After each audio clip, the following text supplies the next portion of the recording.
Le débat africain. Alain Foucault. Plus de 4 mois après l'investiture de Félix Tshisekedi à la présidence de la République démocratique du Congo, malgré les symboles forts comme la libération des prisonniers politiques qui croupissaient pour la plupart dans le sinistre cachot de l'ANR, l'Agence nationale des renseignements, et le retour au pays de l'ancien gouverneur Moïse Katumbi, ou encore le rapatriement cette semaine de la dépouille du leader historique de l'opposition à Mobutu et à Laurent-Désiré Kabila, Étienne Tshisekedi, le plus grand pays francophone d'Afrique attend toujours la formation d'un gouvernement. La possible désignation du Premier ministre Sylvestre Ilunga Ilukamba, issu de la formation de l'ex-président Joseph Kabila, qui contrôle largement le Parlement, le Sénat et la majorité des provinces, n'a toujours pas permis la formation de la nouvelle administration. Dans cette ambiance de recomposition du paysage politique congolais, où le chef de l'État est contraint à la cohabitation avec son prédécesseur, quelle est sa marge de manœuvre ? Qui gouverne en réalité en République démocratique du Congo? Le pays est-il gérable sur la durée avec cet accord politique entre le président Félix Tshisekedi et Joseph Kabila? Avec la multiplication des alliances qui se font et se défont au gré des circonstances, qui appartient aujourd'hui à la majorité et qui est dans l'opposition? Bonjour à tous et bienvenue dans le débat africain consacré ce dimanche à la situation politique en République démocratique du Congo, avec plusieurs invités tous au téléphone. D'abord en direct de Kinshasa, la capitale, Madame Eve Bazaïba, députée nationale, secrétaire générale du MLC, le Mouvement de la Libération du Congo de Jean-Pierre Bemba. Bonjour Madame Eve Bazaïba. Bonjour Monsieur Alain Foucault, bonjour à tous les auditeurs de la Radio France Internationale. Second invité, toujours en direct de Kinshasa, Chérubin Okende, le nouveau porte-parole de la coalition Lamuka, dont Moïse Katumbi est le coordonnateur. Bonjour Chérubin Okende. Bonjour Alain Foucault, je précise aussi que je suis député national élu de la circonscription de la Lukunga à Kinshasa. C'est important. Notre troisième invité est un journaliste bien connu des auditeurs de RFI, Tarsis Kasongo Mwembayamba Yamba, qui a présenté pendant plusieurs années des éditions du journal sur notre antenne. Il est aujourd'hui le porte-parole du président Félix Tshisekedi. Bonjour Kasongo Mwembayamba Yamba. Bonjour Alain Foucault, bonjour aux auditeurs de RFI et bonjour aux co-débatteurs. Et en direct de Normandie, Pierre Jacquemot, ancien ambassadeur de France au Kenya, au Ghana et en RDC. Il est aujourd'hui chercheur associé à l'IRIS, l'Institut des Relations Internationales et Stratégiques. Bonjour Monsieur Pierre Jacquemot. Oui, bonjour Alain Foucault et bonjour aux autres débatteurs. Après les joutes post-électorales sur les résultats des élections qui ont divisé le Congo, l'heure semble aujourd'hui à l'attente de la formation de la nouvelle administration. 4 mois après l'investiture de Félix Tshisekedi, toujours pas de gouvernement, malgré l'accord politique conclu entre la coalition Cash du chef de l'État et le FCC, le Front commun pour le Congo, de son prédécesseur. Tout le monde se demande qui gouverne aujourd'hui au Congo. Y a-t-il vraiment alternance Kasongo Mwembayamba Yamba? Je pense que ça ne fait aucun doute. À la tête de la République démocratique du Congo, il y a monsieur Félix Antoine Tshisekedi, le président de la République. Il est bien installé, il est en train de réaliser un certain nombre de choses. L'alternance ne se limite pas uniquement à la gouvernance, au gouvernement, mais je pense que l'alternance est déjà en route. Puisqu'il y a aujourd'hui, vous avez parlé de coalition, moi je parle de cohabitation, je préfère parler de coalition. C'est vrai qu'il va falloir faire un certain nombre de ménagements et d'aménagements pour que cette coalition qui s'est mise en place puisse fonctionner. D'ailleurs, c'est une des raisons pour lesquelles la composition, la formation du gouvernement venir, puisque les deux partis qui font membres de cette coalition ont d'abord voulu finaliser l'accord de coalition, rédiger un projet de déclaration solennelle, proposer les critères pour le suivi de leur accord, finaliser le programme commun de gouvernement, enfin faire la répartition des postes. Sur ces 5 points de discussion, on en est au 5e. Donc le gouvernement, la composition de ce gouvernement pourrait intervenir sous très peu de temps, peut-être même dans une semaine. Alors lorsque vous dites que le président Tshisekedi gouverne et qu'on voit qu'on en est 4 mois après, à toutes ces discussions, on se dit quand même que sa marge de manœuvre est réduite. Est-ce qu'il doit toujours demander à son allié d'aujourd'hui, l'ancien président, son point de vue pour prendre des grandes décisions? Ça fait long quand même, non? Je crois que quand il a fallu faire rentrer les opposants politiques, qu'il est en exil, quand il a fallu libérer les prisonniers politiques, je ne pense pas qu'il ait fallu négocier. Vous avez vu effectivement que sur certains points, cela peut poser problème. Lorsqu'il a fallu nommer un Premier ministre, les membres de l'autre partie de la coalition avaient un certain nombre d'ambitions et un certain nombre d'exigences. Le président Félix Tshisekedi et ses alliés avaient d'autres idées en tête et ils ont posé des exigences. C'est ainsi qu'un certain nombre de personnes ont pu être écartées. Mais je pense que les discussions qui ont pris peut-être beaucoup de temps vont permettre une certaine marche plus ou moins apaisée. En tout cas, c'est le souhait de tous les membres de cette coalition. Mais avec un Premier ministre qui est plutôt de mouvance Joseph Kabila, comment peut-il gouverner si vous n'appelez pas ça une cohabitation? Mais écoutez, pour l'instant, moi, je prends la nomenclature qui est en place, c'est la coalition, et le chef de cette coalition n'est autre que le président Félix Antoine Tshisekedi. Le Premier ministre qui a été choisi, vous aurez sans doute remarqué, c'est un monsieur qui est beaucoup plus tolérant, c'est quelqu'un qui a de l'expérience, c'est quelqu'un qui a déjà participé à de nombreuses formations politiques, qui a déjà été ministre, qui a dirigé des entreprises. C'est quelqu'un qui est consensuel. Et je pense que ce n'est pas un hasard. On voudrait plutôt être dans un espace où les gens construisent plutôt que dans un espace où les gens passent leur temps à se tirer dessus. Alors, j'ai envie d'avoir votre point de vue sur la question, Eve Bazaïba. J'ai écouté un certain nombre de membres de l'opposition dire on ne peut pas avoir deux capitaines dans un bateau. Oui, exactement. Je veux confirmer qu'à ce stade, ce qui a changé, c'est l'individu, certes, à la tête du pays, mais nous sommes en train de vivre totalement la continuité du pouvoir Kabila. C'est-à-dire le système est demeuré le même. Le mode opératoire est demeuré le même. Le petit geste que vous voyez, libération des prisonniers, retour, je ne sais pas, des opposants, ça fait partie des gestes pour la consommation extérieure et endormir l'opinion tout simplement. Celui qui tient les bâtons de commandement, c'est M. Joseph Kabila à ces jours. C'est tout à fait normal parce que la personne qui n'a pas gagné les élections et que du coup, on vous fait investir chef de l'État, il y a un certain lien moral. Hein? On est obligé d'être soumis à cela. On ne peut pas s'en départir. C'est difficile de s'émanciper. On ne peut s'émanciper que quand on a le pouvoir. Parce que le véritable pouvoir, c'est la légitimité. La population congolaise a élu quelqu'un qui s'appelle Martin Fayoulou de la coalition Lamouka avec une majorité écrasante de 62%.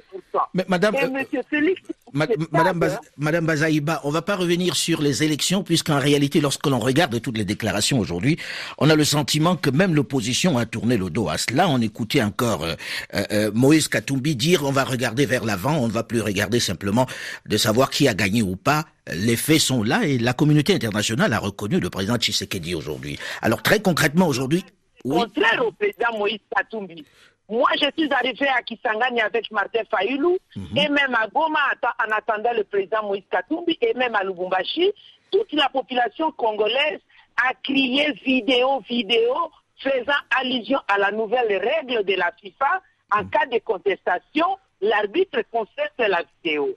Voilà la vérité. Consulter la vidéo signifie, en cas de contestation, on interroge le serveur central pour la vérité des urnes. C'est vrai, la vérité des urnes n'est pas le combat des individus, n'est pas le combat de Martin Fayoulou, c'est la volonté, le choix de la population. Et il sera totalement difficile à M. Félix de s'en sortir parce que la légalité, oui, c'est un président de fait, la légitimité, il n'en a pas. Il y a quelqu'un qui tient les bâtons de commandement qui, une fois les gouverneurs sont élus, il convoque les gouverneurs chez lui dans sa ferme privée. Une fois, il y a eu des élections, il a convoqué les députés dans sa ferme privée. Il a la majorité au Parlement, c'est-à-dire à l'Assemblée nationale et au Sénat. Et ça lui confère les droits de présenter un Premier ministre. Ça lui confère les droits d'exiger même une discrétion, un pouvoir discrétionnel pour nommer le ministre ou désigner le ministre qui vont prendre le ministère de souveraineté. Mais là pour l'instant, on n'a pas encore nommé des ministres, donc on ne peut pas encore le dire. C'est-à-dire, vous supposez que c'est ce qui est en train de se négocier. Je vais me retourner vers Chérubin Okende. Vous êtes dans la même lignée, vous pensez la même chose, que le pouvoir n'est pas entre les mains du président? Oui, bien entendu, Alain Foucault, nous devons aujourd'hui avoir une lecture très pragmatique de la situation de notre pays. Nous ne parlerons pas du paysage politique en RDC, si vous me le permettez, sans rentrer dans le contexte actuel, surtout l'environnement de ce jour, parce qu'avec les obsèques de Ken Tshisekedi, permettez-moi de rendre hommage à ces combattants de la démocratie et du progrès social, surtout de l'état de droit dans notre pays.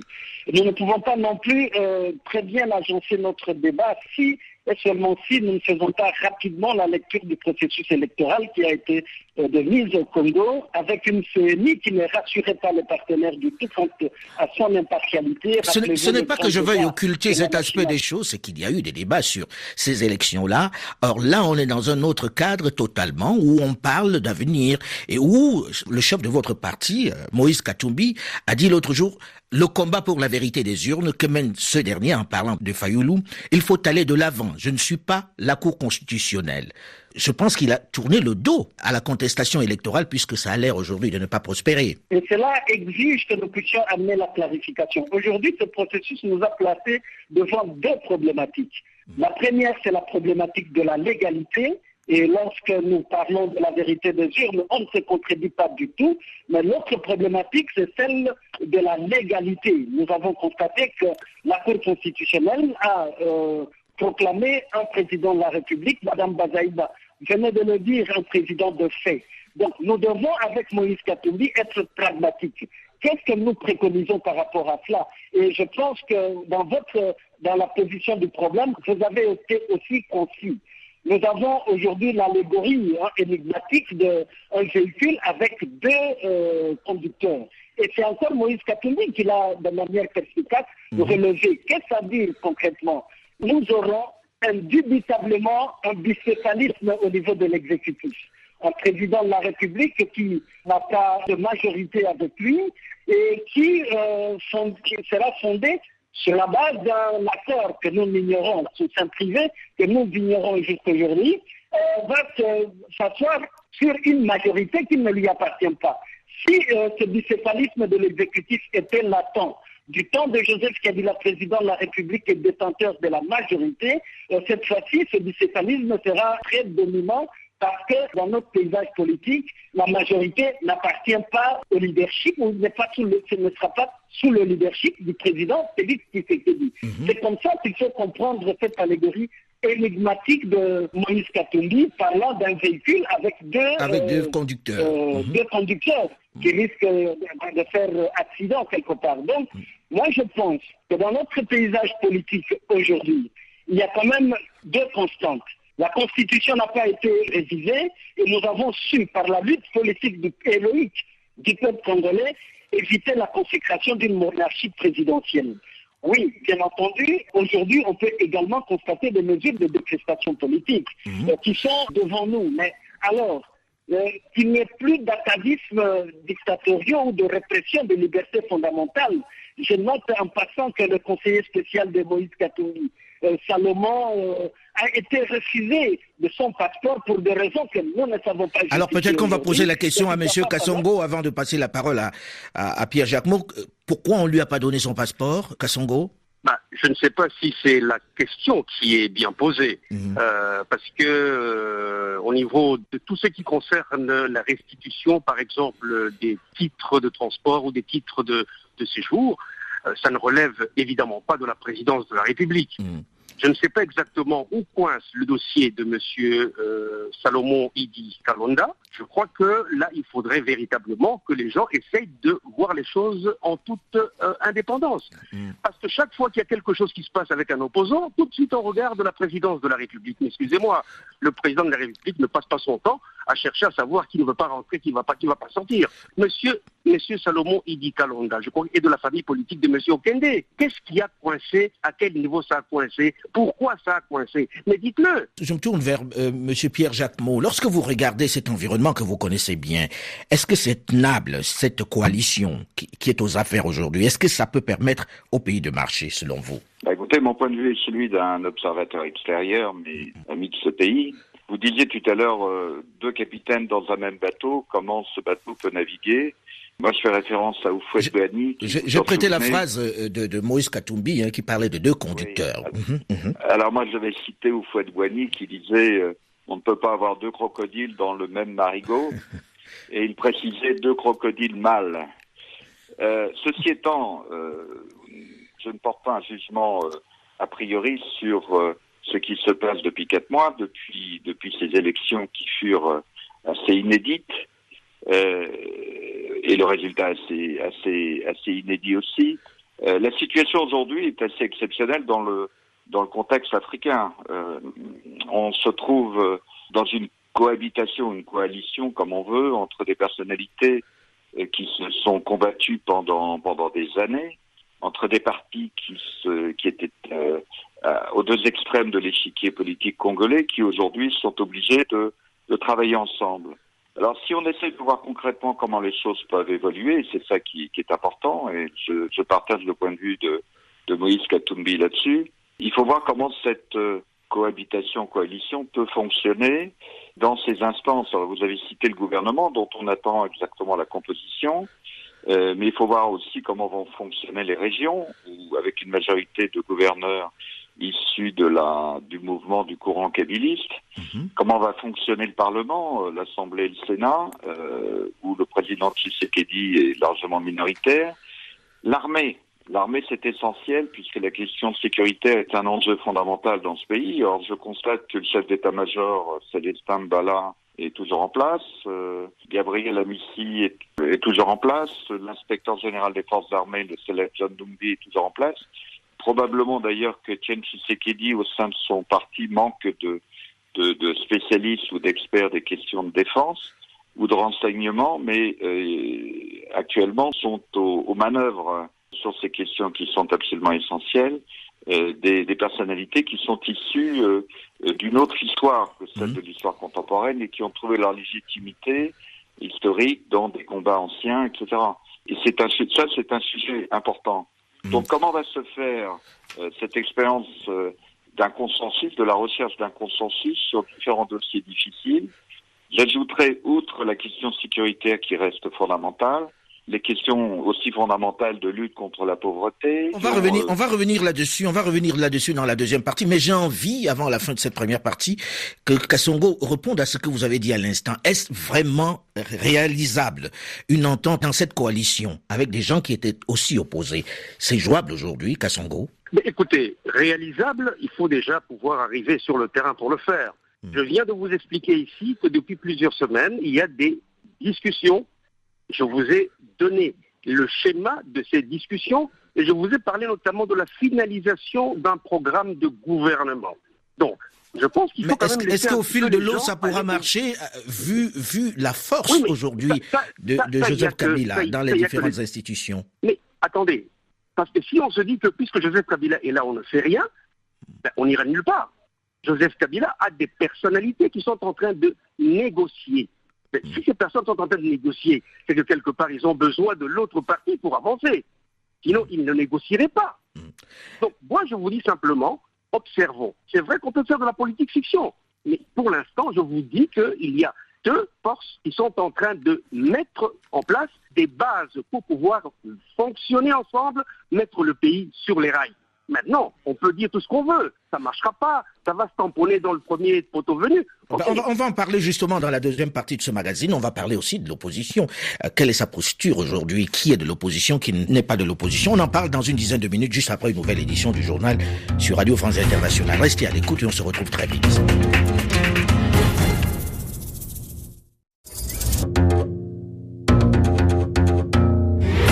Le débat africain Alain Foucault. Qui est le vrai chef à Kinshasa? Félix Tshisekedi, qui a prêté serment le 24 janvier dernier comme 5e président de la République démocratique du Congo, ou son prédécesseur Joseph Kabila, qui tient toujours largement le Parlement, le Sénat et les provinces? La cohabitation née des dernières élections permet-elle de gouverner le plus important pays d'Afrique francophone? Et en face, que deviennent les différentes coalitions de l'opposition? Comment expliquer leur silence? Qui est leur chef de file? Bonjour et bienvenue à tous ceux qui nous rejoignent seulement maintenant dans la seconde partie du débat africain consacré ce dimanche à la situation politique en République démocratique du Congo, avec plusieurs invités, tous au téléphone. D'abord en direct de Kinshasa, la capitale, Madame Eve Bazaïba, députée nationale, secrétaire générale du MLC, le mouvement de libération du Congo de Jean-Pierre Bemba. Second invité, toujours en direct de Kinshasa, Chérubin Okende, député national, le nouveau porte-parole de la coalition Lamoka, dont Moïse Katumbi est le coordonnateur. Notre troisième invité est un journaliste bien connu des auditeurs de RFI, Tarsis Kasongo Mwenbayamba Yamba, qui a présenté pendant plusieurs années des éditions du journal sur notre antenne. Il est aujourd'hui le porte-parole du président Félix Tshisekedi. Et en direct de Normandie, à seulement quelques encablures de nos studios, Pierre Jacquemot, ancien ambassadeur de France au Kenya, au Ghana et en RDC qu'il connaît bien. Il est aujourd'hui chercheur associé à l'IRIS, l'Institut des Relations Internationales et Stratégiques. Voilà pour notre plateau. Alors, dans la première partie de ce magazine, nous avons terminé sur le fait qu'on se demandait si cette coalition peut tenir. On a entendu pas mal de gens dire oui, ça va tenir jusqu'à ce qu'on pense à une certaine dissolution. Est-ce que c'est une option, Kasongo, aujourd'hui? Non, je crois que pour l'instant, il me semble prématuré de penser tout de suite à une dissolution. Le président de la République dispose de plusieurs leviers, de type déjà constitutionnel. Mais j'aimerais bien rappeler à tous ceux qui parlent de marge de manœuvre, il y a une coalition, et le chef de cette coalition, c'est le président de la République. Il n'y aura pas des ministres dirigés à partir de je ne sais pas où, il y aura des ministres qui vont dépendre d'un premier ministre, qui a d'ailleurs promis à la télévision, lorsqu'il a été reçu par le président de la République, qu'il va appliquer la politique que le président de la République venait de lui donner. Il va appliquer les orientations que le président de la République venait de lui donner. Je voudrais quand même rappeler aussi que le premier séminaire des gouverneurs de province, qui sont, vous le savez tous, de diverses obédiences politiques, au cours de ce séminaire, le président de la République leur a rappelé que ce ne sont pas des petits roitelets provinciaux, ce sont des représentants du président de la République. Il n'y a pas des opposants, il y aura des représentants du chef de l'État. Et il a promis une évaluation trimestrielle, le premier qui va défaillir par rapport aux engagements qu'il a pris, au contrat qu'il a fait avec le chef de l'État, eh bien, il va être sanctionné. Ça, c'est clair.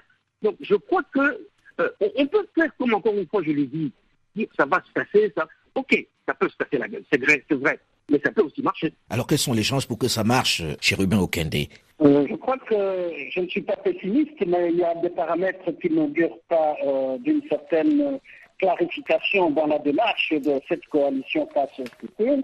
Je dois ici rappeler avec l'ambassadeur Pierre Jacquemot que lorsqu'il a parlé d'assemblées provinciales et de gouverneurs qui sont tous du FCC, c'est vrai, il a raison, et cela nous repose la même problématique du régionalisme constitutionnel. Comment le président Félix Tshisekedi va gérer, quelle politique il va gérer, avec quelle politique il va gérer les provinces, pendant que la majorité appartient au président sortant, Joseph Kabila. C'est cela la réalité. À quelles conditions cette coalition peut tenir? Moi, je pense qu'il y en a deux.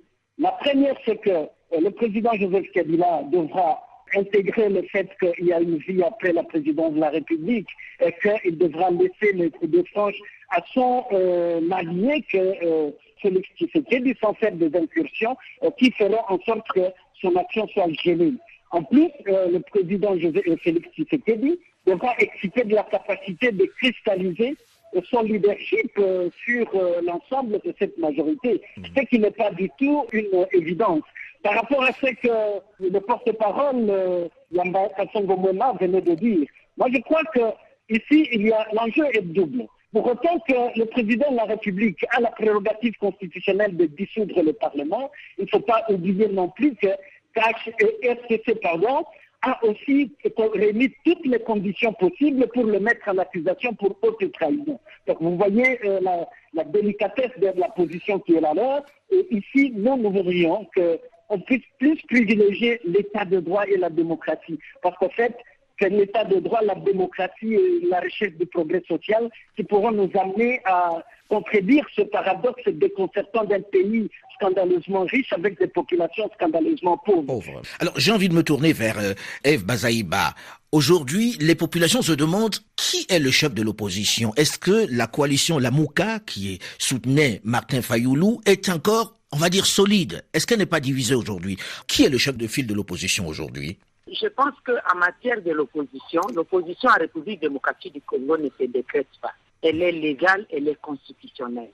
Nous avons la Constitution dans son article 8 assortie d'une loi portant statut de l'opposition qui est tout à fait claire en son article 4 que est réputé avoir renoncé au statut de l'opposition, le parti ou le regroupement politique qui acceptera de partager les responsabilités au niveau de l'exécutif et en différents niveaux. Donc, lorsque leur gouvernement sera rendu public, je crois que les choses vont se dessiner et l'association sera tout à fait claire. Mais permettez-moi que je vous dise quand même par rapport à la coalition, parce que c'est la population congolaise qui en partie. La coalition ou la cohabitation Kabila-Tshisekedi Félix, c'est un accord qui a été signé entre les deux. Donc ils ont un travail à faire. M. Félix a un travail à convaincre d'abord les membres de son parti qui sont en train de s'en déchirer et qui se déclarent clairement que leur président n'est qu'une étiquette. Ils sont contre cela. Et il y a des problèmes sérieux au sein des partis qui n'acceptent pas l'accord avec le FCC. Ils savent pourquoi. Et la même chose... Le FCC étant la force... étant le mouvement du président Kabila. Parce que ceux-là ne respectent pas M. Félix. Le Front commun pour le changement. À chaque fois qu'il y a un problème, ils lui rappellent que c'est eux qui l'ont placé au pouvoir. Donc, partant de ces genres de prémices qui sont fausses, la coalition ou cet accord lui-même est porteur de germes et de conflits. Et si nous mettons de la bouche pour ça, c'est parce qu'il y a de l'impact négatif sur le vécu quotidien de la population. Je donne la parole à Kasongo Moueba pour répondre et puis on va passer à la suite. Écoutez, moi je peux simplement comprendre les inquiétudes, notamment de Mme Bazaïba, de M. Okende. Je peux comprendre parfaitement. Mais je dis ceci, s'il y a autant de semaines qui ont été prises et qui sont d'ailleurs, parce que les discussions ne sont pas encore terminées, ça veut dire qu'on veut bien consolider, on veut bien que les deux membres de cette coalition voient comment consolider cette coalition et aller de l'avant. Il peut y avoir des égos. Il va certainement y avoir des gens qui ne seront pas d'accord. Alors que vous savez, les accords dans notre pays, ça marche aujourd'hui, demain on le renie. Moi, je suis partant pour un optimisme, mais pas un optimisme béat. Je dis, pourquoi pas? Allons-y. Mais dire qu'aujourd'hui, tout ce qu'on va faire, ça va se casser la gueule, moi je dis, c'est une expérience nouvelle. Pourquoi on ne peut pas laisser cette chance à cette tentative, à cette expérience nouvelle de produire des effets? C'est tout ce que moi je peux dire. Yves Bazaïba, est-ce qu'aujourd'hui, si le président Tshisekedi invitait un membre de votre parti, de votre mouvement, à venir rejoindre le gouvernement, vous participeriez à ce gouvernement? Nous ne pouvons pas participer à un gouvernement illégitime.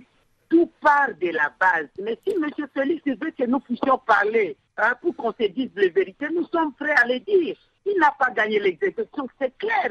On ne peut pas travailler avec un président négocié. Soyons sérieux. Les problèmes se trouvent à ce niveau-là. Lorsque nous parlons même de cet accord-là, parce qu'il y a même un déséquilibre, les Congolais n'ont pas voté pour le changement d'individu.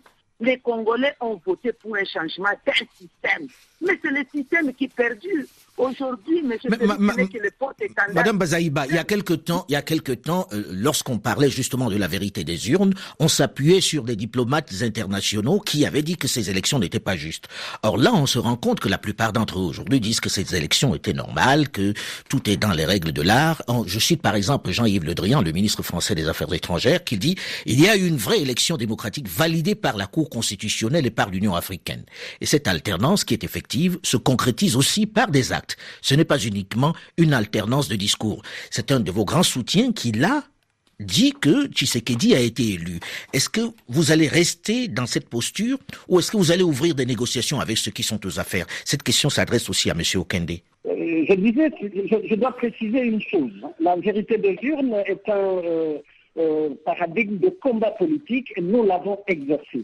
Mais je vous ai parlé ici de ces deux problématiques de la légitimité et de la légalité et cela fait en sorte aujourd'hui étant entendu que la vérité des urnes n'a pas été respectée, que nous puissions nous constituer en opposition par rapport au pouvoir établi. Et là-dessus, Moïse Katumbi, coordonnateur de la coalition et de la plateforme politique de la Mouka, est clair. Nous allons exercer une opposition républicaine. Donc, revenons à une question que vous avez posée, si on prendra part au gouvernement ou à l'exécutif. La réponse de Moïse Katumbi a été aussi implacable et claire. On ne participera pas à ce gouvernement. Si par ailleurs, il y a des acteurs politiques animés par la transhumance politique qui vont migrer de l'autre côté, nous allons faire le constat tel que l'a indiqué l'honorable Bazaïba, que quand ils participent à l'exécutif, la loi dit qu'ils ne participeront plus, qu'ils ne devront plus se prévaloir de l'opposition. Vous le dites parce qu'il y en a quelques-uns qui ont quand même manifesté leur volonté de rejoindre le gouvernement si on le leur demandait, qui appartiennent à votre camp. Il y aura des implications politiques et juridiques là-dessus. Si certains qui sont élus députés quittent leur famille politique pour se ranger dans une autre famille politique, à ce moment-là, il y a des répercussions, des conséquences. Il y aura de ceux-là qui pourront perdre leur mandat. Ce n'est pas la Mouka qui invente cela, c'est la Constitution et la loi de la République. Mais on a le sentiment aujourd'hui que le discours de la Mouka n'est pas très cohérent, c'est-à-dire entre ceux qui disent on avance, on prend les faits tels qu'ils sont, il y a un président, on va faire avec, et ceux qui disent non, nous on continue pour la vérité des urnes. Est-ce que votre discours est cohérent ? C'est quoi le discours exact ? C'est totalement cohérent, c'est question de perception. Le discours exact est que nous avons connu un processus électoral chaotique. La CENI n'a pas été du tout impartiale et finalement, il y a la vérité des urnes qui a été travestie. Et cela, par conséquent, nous posons en opposition par rapport à ce régime que nous n'acceptons pas. Nous n'allons pas faire une opposition vibrillante, mais une opposition non démocratique avec pouvoir diffus ou individualisé. Nous voulons une opposition républicaine. Cela veut dire institutionnalisée telle que les lois de la République et même la Constitution. Aujourd'hui, Madame Bazaïba, la plateforme Lamouka, est-ce qu'elle est encore cohérente? Est-ce qu'elle est encore ensemble? Ou bien chacun vole de ses propres ailes aujourd'hui? La plateforme Lamouka est ensemble. Le présidium des collèges, donc des leaders de Lamouka, se sont convenus à travers un accord où chaque fois l'un d'eux va coordonner les activités de Lamouka pendant 3 mois. Et à ce stade, c'est le président Moïse Katumbi de l'ensemble qui est en train de diriger avec une équipe mise en place, le porte-parole qui est l'un des co-débateurs, ici M. Sheridan Okende, vous avez Mme Georgette Diebe et aussi M. Valentin Guérengo. Donc tout marche parfaitement bien. Nous sommes cohérents, nous nous entendons et tout ça. C'est vrai qu'il y a des points de vue, il y a des perceptions selon qu'on est à l'étranger. Quand le président Moïse est revenu sur place, vous avez suivi son discours, vous avez vu lorsqu'il a palpé du doigt les réalités du terrain et il a donné sa position parce que d'aucuns pensaient que tout de suite, il vient, il se jette entre les bras de Félix, il entre au gouvernement, il sollicite à être Premier ministre, etc. Mais vous avez vu son point de vue. Il a senti déjà le jour de son arrivée. Il a été contré dans l'actualité. C'est le même jour où on a préféré nommer le Premier ministre en vue de diluer l'actualité du retour de Moïse Katumbi. Mais dans le même temps, on a le sentiment de Mme Eve Bazaïba qu'on n'entend plus du tout Jean-Pierre Bemba. Pourquoi ce silence assourdissant de sa part? Oui, mais lui ne peut pas, il ne peut pas y avoir beaucoup de sons de cloches. Nous avons le seul son de cloche actuellement. Nous avons monsieur le président Moïse Katumbi, le porte-parole est là. Bemba va parler au nom du parti et bientôt, je crois que je peux me permettre de le dire, sauf imprévu, le 23 juin, il va rentrer au pays. Il y a des raisons familiales et puis il y a les raisons politiques pour le pays. Il va rentrer, il va faire un point de presse, il va parler. Mais pour le moment, concernant le Lamouka, c'est le président Moïse Katumbi. Et Bemba va parler pour le compte du MLC. Monsieur Jacquemot, on entend beaucoup de personnes, en tout cas de plus en plus de personnes, qui pensent que le gouvernement, même s'il ne sort pas, dans quelque temps, on risque de retourner aux urnes. Parce qu'il y aura probablement dissolution du Parlement. Vous y croyez, vous? Écoutez, le coût d'une élection au Congo est extrêmement élevé. Je rappelle 40 millions d'électeurs, 80 000 bureaux de vote, autant de machines à voter. Les élections qui ont eu lieu fin 2018-2019 sont intervenues avec 2 années de retard. Donc je pense que le gouvernement réfléchira 2 fois avant de dissoudre l'Assemblée et le président. Et Et je pense en plus, ça ne serait pas rencontrer les attentes des 80 millions de Congolais, qui peut-être sont un peu fatigués avec toutes ces tergiversations, tant les questions fondamentales sont là et ne sont pas véritablement traitées pendant cette période de constitution d'un gouvernement. Les questions sécuritaires que j'évoquais tout à l'heure dans les Kivu, les questions de santé, je pense à la fièvre Ebola qui prend une proportion grave, les questions de pauvreté, aussi bien dans les régions enclavées que dans les villes, la question incessante du contrôle des ressources minières et des ressources forestières, toute une série de sujets qui appellent des décisions importantes et qui ne peuvent pas être prises dans le contexte actuel où règne une certaine confusion, même si on annonce un programme de gouvernement. Encore faut-il que le pays se mette en ordre de marche, l'administration fonctionne, les différents acteurs prennent leurs responsabilités, les gouverneurs puissent faire leur travail au niveau des régions. Donc il est temps de sortir de cette situation et je ne pense pas que ce soit de nouvelles élections qui soient de nature à permettre de faciliter la recomposition efficace du dispositif politique congolais. Alors, Yves Bazaïba, lorsque vous entendez ça, on vous dit ça coûte cher des élections, ça coûte très très cher, on peut pas retourner aux urnes, on peut pas dissoudre. Qu'est-ce que vous attendez très concrètement? Oui, normalement, nous avons exigé les recomptages des voix, ça n'a pas été le cas. Nous demandons à refaire les élections, oui, nous sommes prêts pour les élections anticipées, mais ce que nous ne voulons pas, qu'aujourd'hui, celui qui gère de manière illégitime puisse en abuser en utilisant le bâton de commandement pour déstabiliser une fois de plus le Congo. Vous savez que le régime Kabila a desservi totalement le Congo. Nous n'avons pas atteint les objectifs de développement durable, des objectifs de millénaire pour le développement. Nous sommes à l'an 4 des objectifs de développement durable. D'ici 2030, nous sommes encore en train de patauger, alors que nous avons les moyens de rehausser le Congo en termes de développement. Oui, mais dans le même temps, j'ai envie de dire, et si vous regardiez de l'avant, si vous preniez la situation, puisqu'on sait très bien qu'on ne retournera pas aux urnes, et entriez dans le jeu politique tout simplement, est-ce que ça ne serait pas plus simple, plus constructif pour les populations congolaises? En tout cas, en ce qui nous concerne, la sortie des crises aujourd'hui, c'est revenir à la case de départ. Parce que ce qui est en train de se faire n'est pas de la volonté de la population. Surtout, il faut respecter la volonté, les choix du peuple. On ne le respecte pas, nous n'avancerons jamais. Nous allons faire du surplace et même avancer en reculant. Kassongo, que répondez-vous à ça? Avancer en reculant, c'est joli. Je crois que votre réponse vous-même, en riant, est tout à fait claire. Je crois qu'il faut qu'on soit réaliste. On ne va pas à chaque fois recommencer, à chaque fois réinventer la roue. Moi, je peux comprendre que des personnes qui ont vécu 16 ans de misère, de traumatisme, de confiscation des droits, de perte de pouvoir, d'absence de social, voient tout en noir. Mais il existe là, aujourd'hui, un certain nombre de projets qui sont mis en route.